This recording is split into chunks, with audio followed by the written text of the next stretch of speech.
Natural disasters are an unavoidable part of life. Here we have footage from the aftermath of Hurricane Michael in October 2018. The storm was one of the worst storms to hit the Florida Gulf Coast ever. It came ashore as a very powerful Category 4, with heavy rain, winds up to 155 miles per hour, and massive storm surges in addition to numerous tornadoes. 35 plus people lost their lives, and thousands more lost their homes. This video shows how polygonal homes are natural-born survivors of the catastrophic devastation caused by killer hurricanes.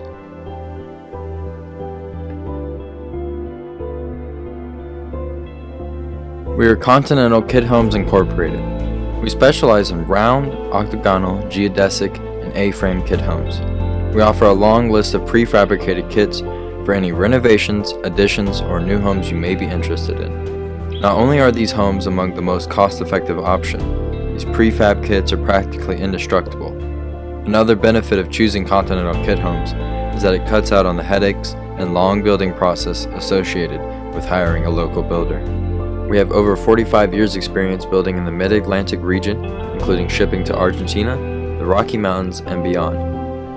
Whether you are looking to convert an old horse barn into a post and beam A-frame or put a second-story addition over a vintage Sears & Craftsman kit home built in the 40s or 50s, there's no job too big or too small. We also offer free design services, so if you're not quite sure what you are looking for, we can help you create your dream home.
Now, despite the 155-mile-per-hour winds, you can see amongst the devastation and debris, many of our polygonal kid homes are still standing strong. Whether you're pondering the move to the coast to retire, or just want an affordable, safe option to raise your family in, we strongly recommend that you give some consideration to Continental Kid Homes. If you're looking for the most practical option, contact us for a quote today.